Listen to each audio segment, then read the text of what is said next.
నమస్కారం. City news తెలుగుకి స్వాగతం. ముందుగా ముఖ్యాంశాలు.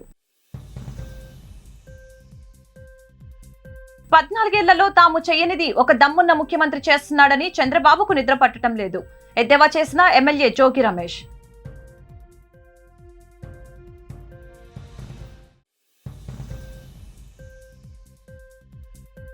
కేంద్ర హోంశాఖ ఎజెండాలో ఆంధ్రప్రదేశ్ ప్రత్యేక హోదా అంశం. ఏపీ ప్రత్యేక హోదా అంశంపై ఈ నెల 17న చర్చలకు రావాలని రాష్ట్రానికి కేంద్ర హోంశాఖ ఆహ్వానం.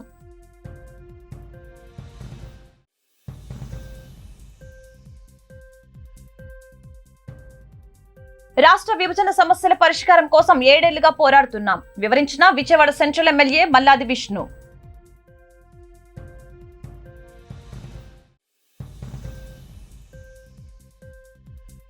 విశాఖ జిల్లా అనకాపల్లి మండలం కోడూరులో 2 లక్షల కేజీల గంజాయిని దహనం చేసిన పోలీస్ శాఖ. దీని విలువ 850 కోట్ల రూపాయలు ఉంటుందన్న డీజీపీ గౌతమ్ సవాంగ్. కేంద్ర హోంశాఖ ఎజెండాలో ఆంధ్రప్రదేశ్ ప్రత్యేక హోదా అంశాన్ని చేర్చారు. ఈ మేరకు ఏపీ ప్రత్యేక హోదా అంశంపై ఈ నెల 17న చర్చలకు రావాలని రాష్ట్రానికి కేంద్ర హోంశాఖ ఆహ్వానం పలికింది. కేంద్ర హోంశాఖ జాయింట్ సెక్రటరీ నేతృత్వంలో ఏపీ, తెలంగాణ ఉన్నతాధికారులతో త్రిసభ్య కమిటీ ఏర్పాటు చేసింది. త్రిసభ్య కమిటీలో ఏపీ నుంచి ఎస్ఎస్ రావత్, తెలంగాణ నుంచి రామకృష్ణరావు ఉన్నారు. ఈ నెల 17న వీడియో కాన్ఫరెన్స్ ద్వారా సమావేశమై 9 అంశాలపై చర్చ జరుపుతారు. ఏపీకి ప్రత్యేక హోదా ఇవ్వాలని పార్లమెంట్లో వైఎస్ఆర్సీపీ ఎంపీలు కేంద్రంపై ఒత్తిడి తెచ్చిన విషయం తెలిసిందే. ఇటీవలే ప్రధాని నరేంద్ర మోదీని కలిసి ఏపీ సమస్యలు పరిష్కరించాలని విజ్ఞప్తి చేశారు. అదేవిధంగా ఏపీకి ప్రత్యేక హోదా ఇవ్వాలని ప్రధాని మోదీకి AP CM YS Jaganmohan Reddy పలుమార్లు విజ్ఞప్తి చేసిన సంగతి విదితమే. ప్రత్యేక హోదా ఇవ్వాలని వైఎస్ఆర్ కాంగ్రెస్ పార్టీ చాలా రోజులుగా డిమాండ్ చేస్తూ వస్తోంది. జనవరి మొదటి వారంలో ఏపీ సీఎం వైఎస్ జగన్ ప్రధాని మోదీని కలిసి ఏపీ ప్రత్యేక హోదాతో పాటు రాష్ట్ర విభజన సమస్యలు పరిష్కరించాలని విజ్ఞప్తి చేశారు. సినీ నటుడు మోహన్ బాబుతో తనకు వ్యక్తిగతంగా పరిచయం ఉందని, ఆయన వ్యక్తిగతంగా కాఫీకి ఆహ్వానించారని మంత్రి పేర్ని నాని అన్నారు. శుక్రవారం ఆయన మీడియాతో మాట్లాడారు. మోహన్ బాబు పిలిస్తేనే వాళ్ళింటికి వెళ్లానని, నిన్నటి సమావేశంపై సంజాయిషి చెప్పుకోవటానికి వెళ్లలేదని అన్నారు. బొత్స కుమారుని వివాహం తర్వాత మోహన్ బాబు ఇంటికి వెళ్లానని అన్నారు. ప్రభుత్వం నుంచి వివరణ ఇచ్చేందుకు వెళ్లలేదని అన్నారు. నన్ను వారి ఇంటికి కాఫీకి ఆహ్వానించడం జరిగింది. వివాహానికి అటెండ్ అయ్యి వధూవరులను ఆశీర్వదించిన తర్వాత తిరుగు ప్రయాణంలో వారి ఇంటికి కాఫీకి వెళ్ళటం జరిగింది. వెళ్ళిన తర్వాత ఊరికనే కాలేజీ విషయాలు, స్కూల్ విషయాలు వ్యక్తిగతంగా అన్నీ మాట్లాడుకున్న తర్వాత ఆయన నిన్న జరిగినటువంటి సమావేశానికి నాకు ఎవరో చెప్పలేదు, లేకపోతే నేను కూడా వచ్చి ఉండేవాడిని అన్నట్టు. చెప్పండి సీఎం గారికి కూడా ఆ కౌరు అందకు రాలేదని చెప్పారు. తప్పకుండా సార్ అని చెప్పాం. అన్ని క్షేమ సమాచారాన్ని మాట్లాడుకున్న తర్వాత వచ్చేప్పుడు వారి అబ్బాయి మోహన్ బాబు గారు శాల్వా కప్పారు, వీడ్కోలు పరికారు, నేను వచ్చేసాను. ఈ సందర్భంగా మరి ఎందుకు వచ్చినాయో తెలీదు. నిన్న జరిగిన సమావేశానికి సంబంధించి వివరాలను నేను సంజాయిషి చెప్పుకుంటాకో, వివరాలు చెప్పుకుంటాకో ప్రభుత్వం తరఫున వెళ్ళానని చెప్పని మీడియాలో వార్తలు రావడం అనేది విచారకరం. మోహన్ బాబు గారు నన్ను వ్యక్తిగతంగా అభిమానంతో పిలిచిన మీదట వారి ఇంటికి కాఫీకి వెళ్ళటం జరిగింది. ఇంతకు మించి ప్రభుత్వం నుంచి వివరణ ఇవ్వటానికి మాత్రం ఎట్టి పరిస్థితుల్లో కాదనేది మీ అందరికీ చెప్తూ, సినిమా ఇండస్ట్రీకి చంద్రబాబు చేసిందేమీ లేదని, ప్రతిదానికి దిగజారుడు రాజకీయాలు చేయటమే పని అంటూ పేర్ని నాని దుయ్యబట్టారు. టికెట్ల వ్యవహారం మీద సమస్య సృష్టించే చంద్రబాబు దాన్ని పరిష్కరించింది సీఎం జగన్. బ్లాక్ టికెట్లతో ప్రజల్ని దోచుకునే సాంప్రదాయానికి తెరతీసిందే చంద్రబాబు. సినీ పరిశ్రమలకు అసలు చంద్రబాబు ఏం చేశారు? వారిని రాజకీయాలకు వాడుకోవటం తప్ప ఏమీ చేయలేదు. ఎవరు తప్పుపడుతున్నారు విపక్షం అంటే? చంద్రబాబు నాయుడు గారి దగ్గరికి సినిమా వాళ్ళు వస్తే అదేమో ఎందుకు పిలిపించుకున్నారంటే ఆయన చేస్తే సంసారం, ఇంకెవాళ్ళు ఎవరైనా చేస్తే వేరేది. అసలు ఈ సమస్య సృష్టించింది చంద్రబాబు అయితే ఆ సమస్యను పరిష్కరించింది జగన్మోహన్ రెడ్డి గారు. 2013-14 సంవత్సరంలో హైకోర్టు సినిమా టికెట్ల రేట్లను నిర్ణయించడానికి ఒక కమిటీ ఏర్పాటు చేసి ఆ కమిటీ ద్వారా నిర్ణయించి జీవో ఇష్యూ చేయమని చెప్తే కమిటీ వేసినటువంటి చంద్రబాబు నాయుడు గారు ఆంధ్రప్రదేశ్ రాష్ట్రంలో నూతనంగా ఒక ప్రజల్ని దోచుకునేటువంటి అవకాశాన్ని, బ్లాక్ టికెట్ల వ్యవస్థని తీసుకొచ్చినటువంటి వాడు, ఒక దుస్సాంప్రదాయాన్ని తీసుకొచ్చిన వాడు చంద్రబాబు నాయుడు అయితే ఇవాళ ఆ దుస్సాంప్రదాయాన్ని, ప్రజల్ని దోచుకునేటువంటి వ్యవస్థ అనేది లేకుండా పారదర్శక రేట్లతో ప్రజలకు అందుబాటులో ఉండేటువంటి రేట్లతో సినిమా చూసే వినోదాన్ని పొందే అవకాశాన్ని చూసేటువంటి అవకాశాన్ని కల్పించడం ద్వారా ఒక పరిష్కార మార్గాన్ని చూపించిన ప్రభుత్వం జగన్మోహన్ రెడ్డి గారి ప్రభుత్వం. నిన్న చర్చలకు వచ్చిన సినిమా వాళ్లకు మా పార్టీతో ఏమైనా సంబంధం ఉందా? ఇక్కడికి వచ్చిన వారెవరికి మా పార్టీలో సభ్యత్వం లేదు. సినిమా వాళ్ళ సమస్యలు పరిష్కరించడమే మా ఉద్దేశం. ప్రభుత్వ సహకారానికి సినిమా వాళ్ళంతా సంతోషించారని పేర్ని నాని పేర్కొన్నారు. సినిమా వారేమో మాకు మంచి పరిష్కారం లభించింది, ఇన్నాళ్ళకి ఆనందంగా ఉన్నామని వాళ్ళు చెప్తుంటే, ఇంతవరకు అసలు సినీ పరిశ్రమ గురించి చంద్రబాబు నాయుడు గారు ఏ ఒక్క రోజైనా ఏమన్నా చేసింది ఉందా? ఇవాళ కాదు, ఆయన 14 ఏళ్ల ముఖ్యమంత్రి 13 ఏళ్ళు చెప్పుకుంటున్నాడు కదా. ఏ ఒక్క రోజైనా సినిమా పరిశ్రమ కోసం సినిమా వాళ్ళని రాజకీయానికి వాడుకోవడం తప్పితే, ఎన్నికలకు ప్రచారానికి వాడుకోవడం తప్పితే, వాళ్ళని ఇంటికి పిలిచి ఆ ఫోటోలు తీసి ఆ ఫోటోలను వాడుకోవడం తప్పితే, మీడియాలో పబ్లిసిటీకి తప్పితే మరొక్క దానికి సినిమా ఇండస్ట్రీకి ఎవరికి ఉపయోగపడ్డాడు? అన్నిట్లో వివక్ష. కొంతమందికి ఏమో తనకి నచ్చిన వాళ్ళకేమో ఒక రకంగా, నచ్చని వాళ్ళకి ఒక రకంగా. ఇవన్నీ గుణశేఖర్ గారు నడితే చెప్పేవాడు కదా ఎన్ని బాధలు పడ్డాడో. సాక్షాత్తు చిరంజీవి గారి సోదరుడు ఒక ఆయన విజయవాడలో ప్రెస్ మీట్ పెట్టి చెప్పారు కదా, చిరంజీవి గారి సినిమా గురించి ఎన్ని ఇబ్బందులు పెడుతున్నారండి. ఈరోజు సినిమా ఇండస్ట్రీని అవలక్షణాలు పాలు చేసినటువంటి వ్యక్తి ఎవరున్నారంటే, పాలకుడు ఎవరున్నా అంటే చంద్రబాబు నాయుడు. 14 ఏళ్లలో తాను చేయనిది ఒక దమ్మున్న ముఖ్యమంత్రి చేస్తున్నాడని చంద్రబాబుకి నిద్ర పట్టడం లేదని ఎమ్మెల్యే జోగి రమేష్ అన్నారు. చంద్రబాబు నాయుడు నిద్రపోతున్నాడని చెప్పి అనుకోవట్లా. చంద్రబాబు నాయుడు నిద్రపోవట్లేదు, నిద్రపోడు కూడా. 14 సంవత్సరాల కాలం ముఖ్యమంత్రిగా చేసిన నారా చంద్రబాబు నాయుడు ఈ 2 సంవత్సరాల 9 నెలల కాలం నిద్రపోడు. నిద్రపోడు కూడా. ఎందుకు పోడు? 14 సంవత్సరాలు నేను చెయ్యలేకపోయాని 2 సంవత్సరాల 9 నెలల కాలంలో ఒక వీరుడు, ఒక ధీరుడు, ఒక దీశాలి, ఒక దమ్మున్న ముఖ్యమంత్రి జగన్మోహన్ రెడ్డి గారు ఇన్ని పథకాలు చేస్తున్నాడేంటి? ఇన్ని కోట్ల మంది హృదయాల్లో బ్రహ్మాండంగా శభాష్ అనిపించుకుంటున్నాడేంటి అని చెప్పేసి కలత చెంది నారా చంద్రబాబు నాయుడికి నిద్ర పట్టదు. జగన్మోహన్ రెడ్డి గారు చేసే అభివృద్ధి సంక్షేమ ఫలాలను చూసి నారా చంద్రబాబు నాయుడికి నిద్ర పట్టదు. ఈ మేరకు శనివారం వైఎస్ఆర్సీపీ కేంద్ర కార్యాలయంలో మీడియాతో మాట్లాడుతూ చంద్రబాబు 420 అశోక్ బాబు ఇంటికి వెళ్లి మాపై రుబాబు చేస్తున్నారు, బెదిరిస్తున్నారు. అశోక్ బాబు అనే వ్యక్తి ఒక 420 పనిచేశాడు. అది రాష్ట్ర ప్రజలందరికీ తెలుసు. తప్పుడు సర్టిఫికేట్తో పదోన్నతి పొందారని ఫిర్యాదు అందింది. ఆ ఫిర్యాదును లోకాయుక్త విచారణ చేసి సిఐడి విచారణకు ఆదేశించింది. అశోక్ బాబు ఒక ఎమ్మెల్సీగా, అంతకుముందు ప్రభుత్వ ఉద్యోగిగా పనిచేస్తున్న క్రమంలో ఆయన తప్పుడు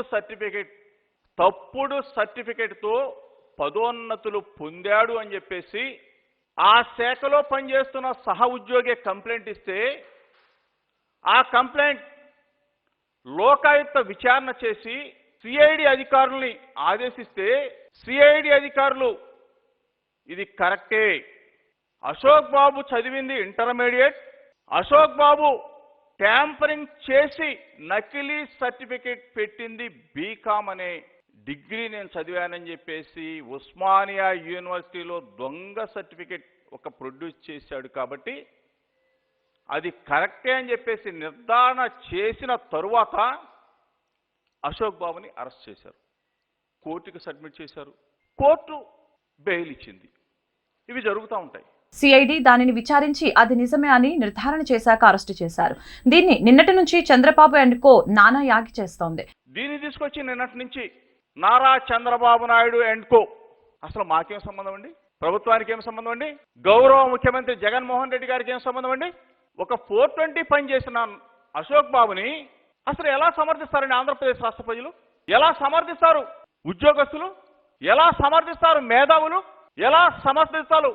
నారా చంద్రబాబు నాయుడు గారు, నువ్వు 420 అయినంత మాత్రాన, అశోక్ బాబు 420 అయినంత మాత్రాన, మీ టీడీపీ 420 పార్టీ అయినంత మాత్రాన నువ్వు ఏ విధంగా ఈ రోజున రుబాబు చేస్తావయ్యా? గాండ్రిస్తావు, వంకరిస్తావు, ఎవరిని బెదిరిస్తావు? నీ బెదిరింపులకి ఎవరు కూడా బెదిరిపోరు. దీనికి సీఎం జగన్ కు ఏం సంబంధం? అసలు ఆయన చేసిన పనిని ఎవరు సమర్థిస్తారు? మీరు చేసింది 420 పని అని చంద్రబాబుకి అర్థం కావటం లేదా? ఎవరిని బెదిరిస్తావు? ఇక్కడ ఎవరు బెదిరిపోరని మండిపడ్డారు. రాష్ట్ర విభజన సమస్యల పరిష్కారం కోసం 7 ఏళ్లుగా పోరాడుతున్నామని విజయవాడ సెంట్రల్ ఎమ్మెల్యే మల్లాది విష్ణు అన్నారు. ఈ మేరకు ఆయన విజయవాడలో మీడియాతో మాట్లాడారు. సీఎం ఎప్పుడు ఢిల్లీ వెళ్లినా రాష్ట్ర సమస్యలపైనే చర్చిస్తారు. పార్లమెంట్లోనూ మా ఎంపీలు విభజన హామీలపై అనేక మార్లు ప్రశ్నించారు. కేంద్రం ఇప్పటి వరకు పెద్దన పాత్ర పోషించలేదు. ఈ నెల 17న కేంద్ర హోంశాఖ సమావేశం ఏర్పాటు చేయడం సంతోషం. ఆంధ్ర రాష్ట్రానికి ప్రత్యేక హోదా ఇవ్వాలి. విభజన చట్టంలో పేర్కొన్న అన్ని హామీలు నెరవేర్చాలి. పోలవరానికి పూర్తి నిధులిచ్చి ప్రాజెక్టును పూర్తి చేయాలి అని మల్లాది విష్ణు కేంద్ర ప్రభుత్వాన్ని కోరారు. కొత్త జిల్లాలపై వచ్చే అన్ని రకాల అభ్యంతరాలు, సూచనలను క్షుణ్ణంగా పరిశీలించి అధ్యయనం చేసేందుకు రాష్ట్ర ప్రభుత్వం కమిటీ ఏర్పాటు చేసింది. ఈ కమిటీకి అందిన విజ్ఞప్తులను జిల్లా కలెక్టర్లు, సీసీఎల్ఏ కార్యదర్శి, ప్రణాళిక శాఖ కార్యదర్శి ప్రతి అంశాన్ని క్షుణ్ణంగా పరిశీలిస్తారు. కొత్తగా మరో 13 జిల్లాల ఏర్పాటుకు సంబంధించి ప్రభుత్వం నోటిఫికేషన్ ఇచ్చిన విషయం తెలిసిందే. వీటిపై అభ్యంతరాలు, సూచనలను జిల్లా కలెక్టర్లకు ఇచ్చేందుకు సర్కారు 30 రోజుల గడువు ఇచ్చింది. ఆయా జిల్లాలో కలెక్టర్లు వీటిని స్వీకరిస్తున్నారు. వాటిపై ఆషామాషీగా నిర్ణయం తీసుకోకుండా పూర్తిగా పరిశీలించాలని సీఎం వైఎస్ జగన్మోహన్ రెడ్డి ఇటీవల అధికారులను ఆదేశించారు. రాష్ట్రంలో పారిశ్రామిక రంగానికి ముఖ్యమంత్రి వైఎస్ జగన్మోహన్ రెడ్డి పెద్దపీట వేస్తున్నారని రాష్ట్ర పరిశ్రమల శాఖ మంత్రి మేకపాటి గౌతమ్ రెడ్డి అన్నారు. ముఖ్యంగా వైద్యం, వ్యవసాయ రంగాలకు సీఎం అత్యంత ప్రాధాన్యతనిస్తున్నారని తెలిపారు. ఈ అవకాశాన్ని వినియోగించుకొని రాష్ట్రంలో పెట్టుబడులు పెట్టాలని పారిశ్రామికవేత్తలకు పిలుపునిచ్చారు. పారిశ్రామిక మౌలిక వస్తువుల కల్పనలో రాష్ట్ర ప్రభుత్వం ముందుందని తెలిపారు. రాష్ట్రంలో 3 పోర్టులు, 9 ఫిషింగ్ హార్బర్లు, 4 లాజిస్టిక్ పార్కులను అభివృద్ధి చేస్తుందని తెలిపారు. రాష్ట్రం నుంచి వెళ్తున్న 3 పారిశ్రామిక కారిడార్లలో పెద్ద ఎత్తున మౌలిక వస్తువులు కల్పిస్తుందని తెలిపారు. రాష్ట్రంలో పెట్టుబడుల అవకాశాలను వివరిస్తూ దుబాయ్ ఎక్స్పోలో ఏర్పాటు చేసిన ఏపీ పెవిలియన్ ను యుఏఈ విదేశాంగ శాఖ మంత్రి తనీబిన్ అహ్మద్ అలీ జియాది, ఇండియాలో Saudi Arabia ambassador Ahmed Abdul Rahman, యుఏఈలో భారత దౌత్యాధికారి సంజయ్ సుధీర్, రాష్ట్ర విదేశీ పెట్టుబడుల సలహాదారు జుల్ఫీలతో కలిసి మంత్రి మేకపాటి లాంఛనంగా ప్రారంభించారు.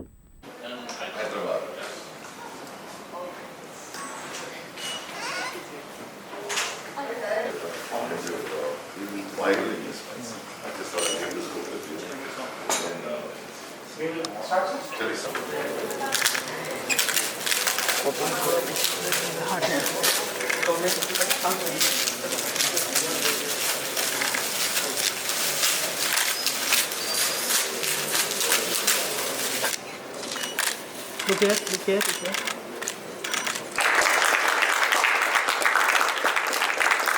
Right from industry, IT to handicrafts. Visakha జిల్లా అనకాపల్లి మండలం కోడూరులో 2 లక్షల కేజీల గంజాయిని భారతదేశ చరిత్రలోనే మొట్టమొదటిసారిగా భారీ స్థాయిలో ఏపీ పోలీస్ శాఖ దహనం చేసింది. దీని విలువ 850 కోట్ల రూపాయల వరకు ఉంటుందని తెలిపారు.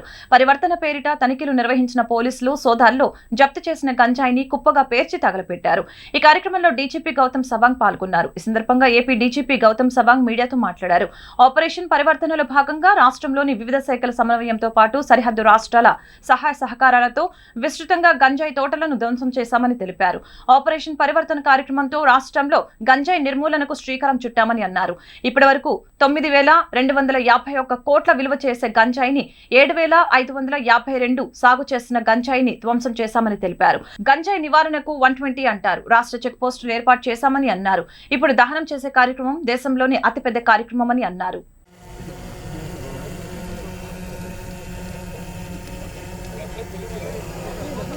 సీఎం జగన్ కు చంద్రబాబు వార్నింగ్. ఎమ్మెల్సీ అశోక్ బాబును అన్యాయంగా అరెస్టు చేశారని తెలుగుదేశం పార్టీ అధినేత చంద్రబాబు నాయుడు మండిపడ్డారు.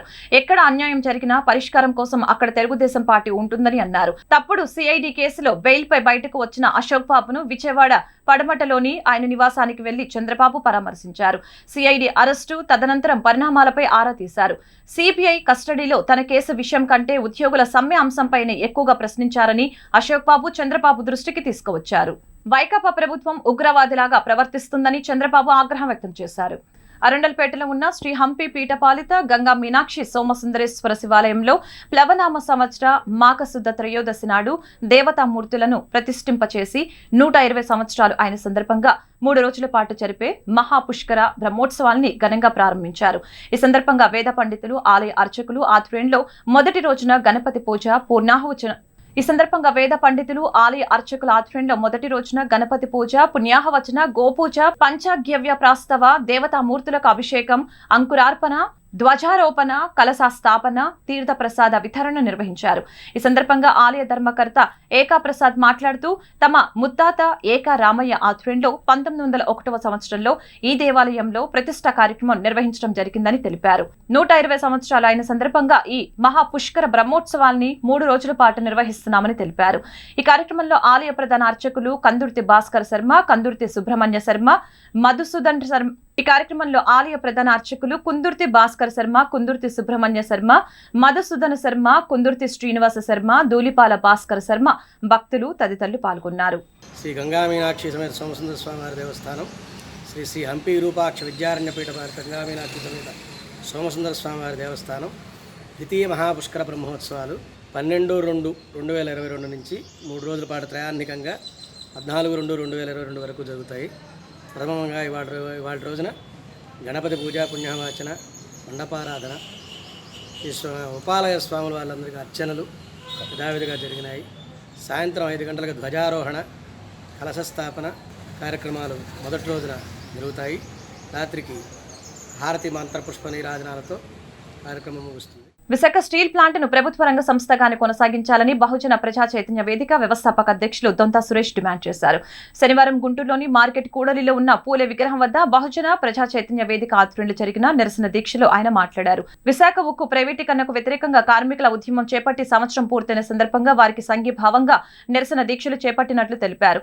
ఎస్సీ, ఎస్టీ, బీసీ, మైనార్టీలు అత్యధికంగా ఉన్న ఈ దేశంలో రిజర్వేషన్లు కొనసాగాలంటే ప్రభుత్వ రంగ సంస్థలు కొనసాగాలని అన్నారు.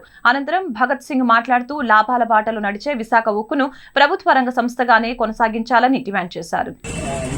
ఈ సంవత్సర కాలంగా ప్రైవేటీకరణ కాకూడదని ప్రజా సంఘాలు, కార్మిక సంఘాలు, రాష్ట్ర ప్రభుత్వాలు ఇవన్నీ కూడాను దానికి వ్యతిరేకంగా పనిచేస్తూ ఉన్నాయి. దాంట్లో భాగంగా ఈరోజు బహుజన ప్రజా చైతన్య వేదిక దొంతా సురేష్ గారి నాయకత్వంలో ఈ రోజున విశాఖ ఉక్కు ఆంధ్రుల హక్కు అనే నినాదాన్ని ఇవాళ నిరాహార దీక్షతోటి ప్రారంభించారు. ఈ దీక్షను కొనసాగించే భాగంలో ప్రజా సంఘంగా బహుజన మహాసభ కూడా పాల్గొంది. ఈ యొక్క విశాఖ ఉక్కు ఆంధ్రుల హక్కు అనేటువంటిది పెద్ద నినాదం దాదాపు 1966లోనే వచ్చింది. మనువాద రాజ్యాన్ని ప్రవేశపెట్టాలని బీజేపీ ప్రభుత్వం గొప్ప గందరగోళం చేస్తున్న పరిస్థితుల్లో ప్రైవేటీకరణ వ్యతిరేకంగా ఈ యొక్క ఆంధ్రుల హక్కు నినాదాన్ని ముందుకు తీసుకెళ్లే విధానంలో అందరం కూడా సమిష్టిగా దీన్ని ముందుకు తీసుకెళ్లాలని ప్రైవేటీకరణ వ్యతిరేకిస్తూ ఈ యొక్క ఉద్యమాన్ని కొనసాగిస్తూ ఉన్నారు. అందరికీ ధన్యవాదాలు తెలియజేస్తా ఉన్నాం. పీడీఎస్యూ 22వ రాష్ట్ర మహాసభలు ఫిబ్రవరి 12, 13 తేదీల్లో గుంటూరులోని ఎన్జీఓ కళ్యాణ మండపంలో నిర్వహిస్తున్నట్లు పీడీఎస్యూ రాష్ట్ర అధ్యక్షులు రామకృష్ణ, జిల్లా అధ్యక్షులు గన్నిరాజు తెలిపారు. ఈ మహాసభలలో రాష్ట్ర నలుమూలల నుంచి విద్యార్థులు పెద్ద సంఖ్యలో పాల్గొన్నారు.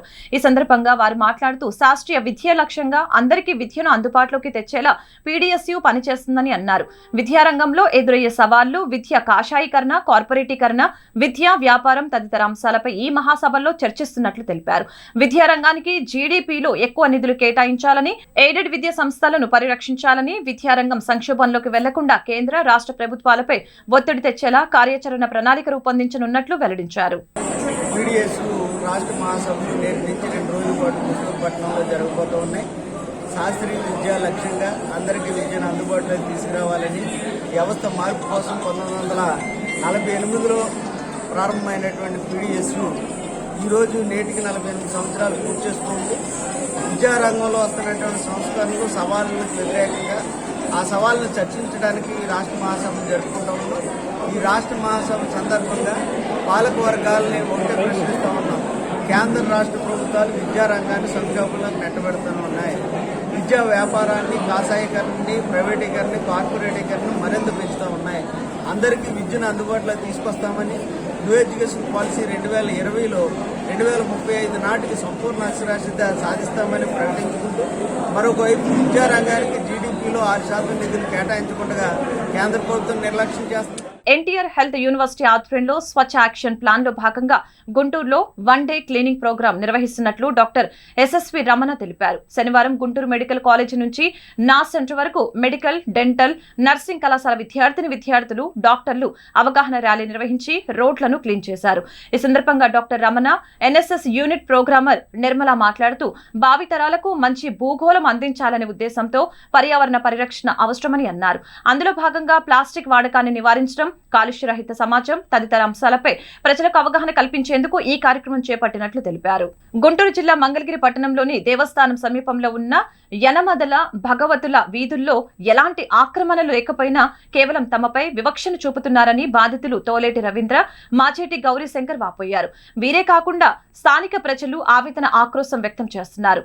మంగళగిరి దేవస్థానం మాడ వీధుల పేరుతో తమ ఇళ్లను తొలగించడం సరైన విధానం కాదని అన్నారు. రాష్ట్రంలో ఈ దేవాలయానికి ఎక్కడ ఎన్ని మాడ వీధులు ఉన్నాయో చూపాలని, అసలు వాటి ప్రాముఖ్యత తెలుసా అని ప్రశ్నించారు. కేవలం గోడ కూలిందని ఆ సాకుతో ఇలా మా ఇళ్లను ఇలా చేయటం సమంజసం కాదని హితో పలికారు. అభివృద్ధికి తాము ఎక్కడ వ్యతిరేకం కాదని, కేవలం ప్రత్యామ్నాయం ఉన్న దాన్ని పరిగణలోకి తీసుకోవటం లేదని స్పష్టం చేశారు. కొందరు రాజకీయ స్వలాభం కోసమో లేక మాపై కక్ష తీర్చుకునేందుకు అర్థం కావటం లేదని వాపోతున్నారు. ఇక్కడి వారితో కనీసం చర్చ చేయకుండానే ఇలా ఏకపక్ష నిర్ణయం తీసుకోవటం సరైన విధానం కాదని అన్నారు. ఇప్పటికైనా ప్రభుత్వ పెద్దలు, అధికారులు, స్థానిక ఎమ్మెల్యే తమ గోడును పట్టించుకోవాలని వేడుకున్నారు. తమ ఆవేదనకు మద్దతు తెలిపిన సిపిఎం, సిపిఐ పలు ప్రజా సంఘాలకు ఈ సందర్భంగా కృతజ్ఞతలు తెలిపారు. బిల్డింగ్స్ చాలా ఉన్నాయి. ఇప్పుడు దీన్ని కదిలించడం వల్ల గుడికి ఇది దగ్గరగానే ఉంది. ఇది దేవాలయానికి 100 మీటర్లు అన్నారు, కనీసం 100 మీటర్లు కాదు 30 మీటర్లు కూడా లేదు. ఇది దానికి అది ప్రాబ్లం అయితే ఇది కూడా ఈ సందులో తిప్పినా కానీ ట్రాఫిక్ ప్రాబ్లమే, గుడికి ప్రాబ్లమే. దాంతో ఇప్పుడు మాకు ఎప్పటి నుంచో ఇక్కడ 50-60 నుంచి కట్టుకొని ఉన్నాం. ఉన్న చిన్న నీళ్ళు పోతే మేము ఎక్కడికి వెళ్ళాలి, ఏం చేయాలి? దానివల్ల పూర్తిగా మేము మా లైఫ్ అంతా స్పాయిల్ అయిపోయేటట్టుంది. అది వాళ్ళు ఏం కోరుకుంటారు? మేము ఇవ్వడం సాధ్యపడదండి. ఇప్పుడు సబ్స్టిట్యూట్గా ఊరికి ఆల్రెడీ ట్రాఫిక్ పరంగా ఇబ్బంది జరగట్లేదు. ఈ సందు వాళ్ళు పెద్దగా ఇలా కలిసి వచ్చేది ఏం లేదు. ఇప్పుడు ట్రాఫిక్ అక్కడ గుడి దగ్గర కట్ చేసినందు వలన ట్రాఫిక్ ఇబ్బంది లేదు. మా సందులో ఇంకా అంబులెన్స్లు కానీ, ఆటోలు కానీ, కార్లు కూడా తిరుగుతున్నాయి. ఇంకా చిన్న చిన్న సందులు చాలా ఉన్నాయి. మా దగ్గర ఇంకా తిరగడానికి బాగానే ఫ్రీక్వెన్సీ బాగానే ఉంది. ప్రస్తుతానికి ఇబ్బంది జరగట్లా. అందువల్ల మూలంగా కెనాల్ రోడ్డు మాది కమర్షియల్ ఏరియాలు, బంగారు ఇటువంటివి చూసుకోవాలి. కానీ మా ఏరియా కమర్షియల్ కాదు, అంత హౌసింగ్లో కూడా చిన్న చిన్న ఇళ్ళు అయిపోతే జనానికి రోడ్డును పడాల్సిందే. నూతనంగా ఏర్పాటయ్యే పల్నాడు ప్రాంతానికి గుర్రం జాషువా పల్నాడు జిల్లాగా నామకరణం చేయాలని చైతన్య వేదిక రాష్ట్ర అధ్యక్షుడు లక్ష్మణ్ రెడ్డి అన్నారు. శనివారం గుంటూరులో జరిగిన ఇంటలెక్చువల్ ఫోరం ఆఫ్ ఆంధ్రప్రదేశ్ ఆధ్వర్యంలో జరిగిన రౌండ్ టేబుల్ సమావేశంలో ఆయన మాట్లాడారు. అలాగే ఆయా ప్రాంతాలలో పేరుగాంచిన మహానుభావుల పేర్లను నూతనంగా ఏర్పడే జిల్లాలకు పెట్టాలని ప్రభుత్వానికి నివేదించనున్నట్లు చెప్పారు. అందులో భాగంగా పల్నాడు జిల్లాకు గుర్రం జాషువా పేరు పెట్టాలని ప్రభుత్వాన్ని కోరనున్నట్లు తెలిపారు.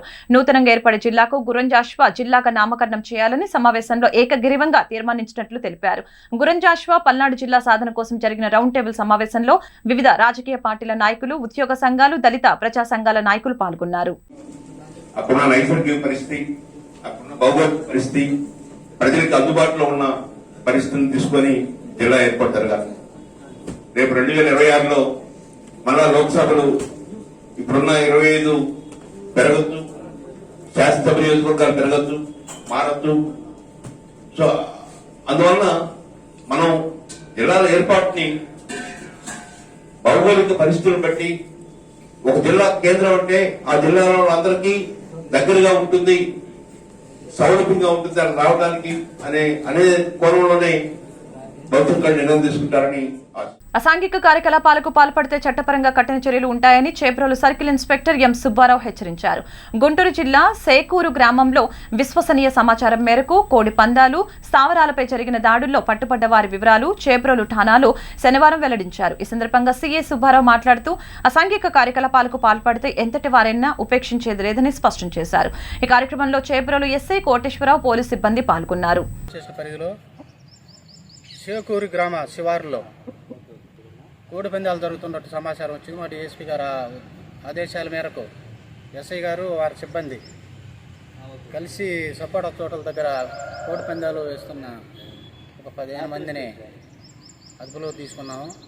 వారి దగ్గర నుంచి దాదాపు 11 కోళ్ళు మరియు కత్తులు, కోడి కత్తులు 2, వారి వద్ద నుంచి 2,72,750 రూపాయలు అమౌంట్, 15 సెల్ ఫోన్లు, తర్వాత 43 మోటార్ సైకిళ్ళు, ఒక ఇన్నోవా కారును సీజ్ చేయడం జరిగింది. ఈ సీజర్లో మా వాళ్ళు శాఖశక్యంగా పట్టుకొని మా సిబ్బంది పట్టుకున్నారు. వాళ్ళకు కూడా అభినందనలు తెలియపరుస్తున్నాము. ఫ్యూచర్లో ఇటువంటి చేబ్రోలు గ్రామ పరిధిలో పేకాట కోడి పందాలు ఆడితే మాత్రం చట్టబద్ధంగా చర్య తీసుకుంటాము. కంటాపదంగా చెబుతున్నాం. ఎటువంటి పరిస్థితుల్లో పేకాట కోడి పందాలు కలవలేదు. చేసినా మాత్రం వాళ్ళ మీద కఠిన చర్యలు తీసుకుంటాం. ఇవన్నీ ఈరోజు కోర్టులో హాజరు పెడుతున్నాము. ఇక్కడంతా చుట్టుపక్కల వాళ్ళు చేకూరు అంటే తెనాలి, రేపల్లె, తర్వాత విజయవాడ సైడ్, తర్వాత కాకాన్ సైడ్ నుంచి వచ్చారు. బయట నుంచి వచ్చి ఇక్కడ సడన్గా కోడి పందాలు వేస్తున్నారు. ఆన్ ఇన్ఫర్మేషన్ ఎస్ఐ గారికి వచ్చింది. డిఎస్పీ గారు ఆదేశాల ప్రకారం వెళ్ళేసేసి రైడ్ చేసి. గుంటూరు జిల్లా పొన్నూరు పట్టణంలో శనివారం హిజాబ్ కు మద్దతుగా భారీ శాంతియుత ర్యాలీ జరిగింది. కర్ణాటకలో ముస్లిం విద్యార్థిపై కాషాయ దళం వెంబడించి దాడులకు పూనుకునే విధంగా జరిగిన సంఘటనకు నిరసనగా ముస్లిం మహిళలతో పాటు వివిధ మసీదుల పెద్దలు, ముస్లిం యువత భారీగా శాంతియుత ర్యాలీలో పాల్గొన్నారు. బీజేపీ ప్రభుత్వం పట్ల వాళ్లు వ్యతిరేక నినాదాలు చేస్తూ మైనార్టీల హక్కులను కాలరాసే హక్కు ప్రజాస్వామ్యంలో ఎవరికీ లేదని హెచ్చరించారు. బీజేపీ ప్రభుత్వం గద్దె దిగాలని నినాదాలు చేశారు. కాషాయ దళం చేసిన అరాచకాన్ని ఖండిస్తూ ఘటనలో ఉన్న అందరికీ శిక్ష పడేలా చర్యలు తీసుకోవాలని వారు డిమాండ్ చేశారు. శాంతి సందేశాలను ఇచ్చిన ఏకైక మతం ఇస్లాం. ఇస్లాం మతంలో ఎప్పుడు కూడా స్త్రీలు మరియు పురుషుల మధ్య భేదం చూపలేదు. ఒక విధంగా చెప్పుకుంటే ఇస్లాం స్త్రీ జాతికి ఎక్కువ ప్రాముఖ్యతను ఇచ్చింది.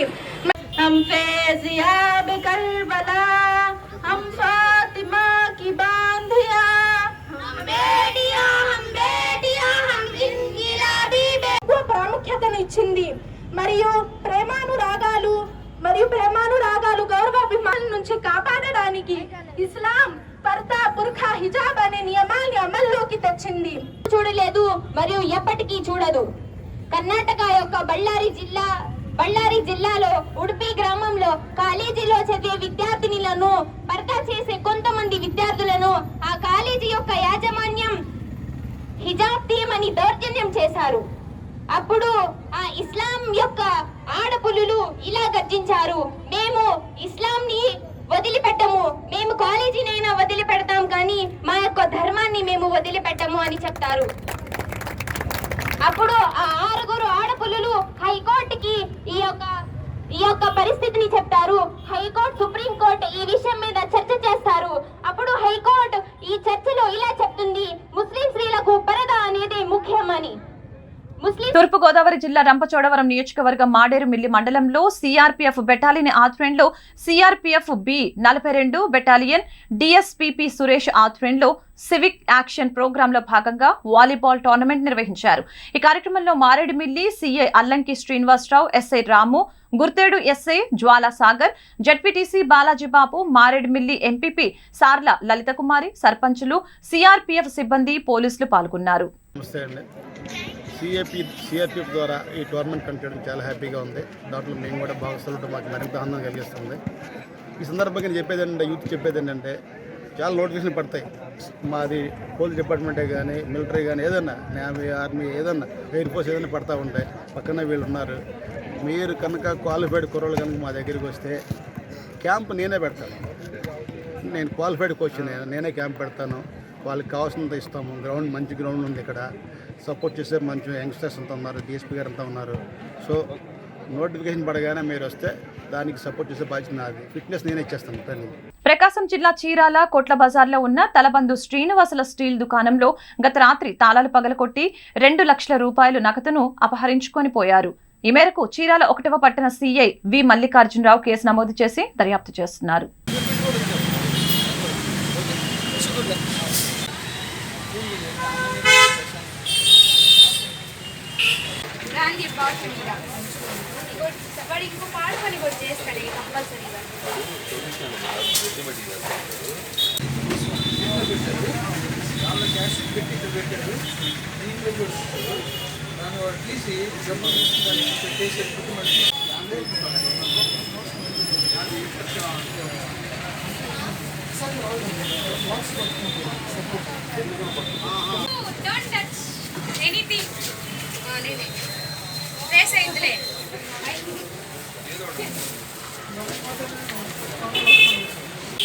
ఎస్ఐ గారు వెంటనే కాల్ చేసి ఉన్నారు. 3 కేసులు లేచిపోయి. అవును, అమ్ముతుంది. కానీ వారి ఇంటూ దొంగ ఇంటూ దొంగ.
అబ్జర్వ్ చేసుకుంటా ఉన్నాను. కాకపోతే మొత్తం అది ఇది రెండు బ్రేక్ చేసి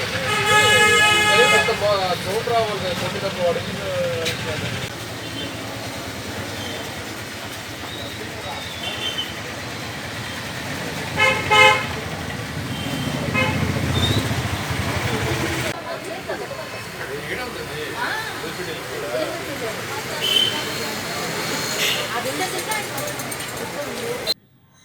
చీరాల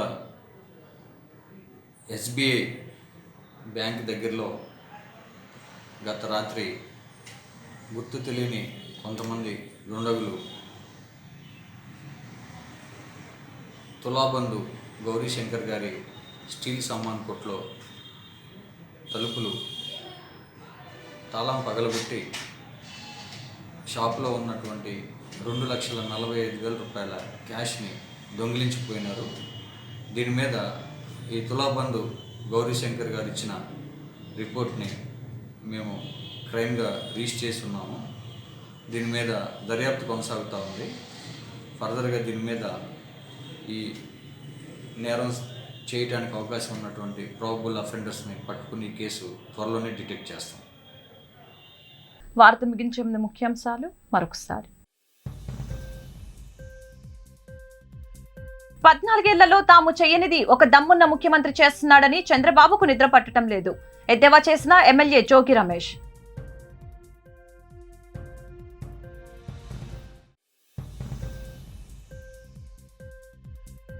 కేంద్ర హోంశాఖ ఎజెండాలో ఆంధ్రప్రదేశ్ ప్రత్యేక హోదా అంశం. ఏపీ ప్రత్యేక హోదా అంశంపై ఈ నెల 17న చర్చలకు రావాలని రాష్ట్రానికి కేంద్ర హోంశాఖ ఆహ్వానం.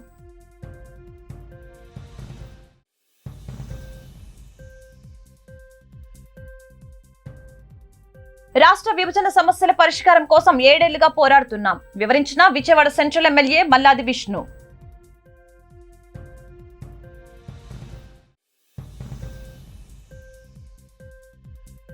విశాఖ జిల్లా అనకాపల్లి మండలం కోడూరులో 2 లక్షల కేజీల గంజాయిని దహనం చేసిన పోలీస్ శాఖ. దీని విలువ 850 కోట్ల రూపాయలు ఉంటుందన్న డీజీపీ గౌతమ్ సవాంగ్. ఈ వార్తలు ఇంతటితో సమాప్తం. మరొక బులెటిన్ మళ్ళీ కలుద్దాం.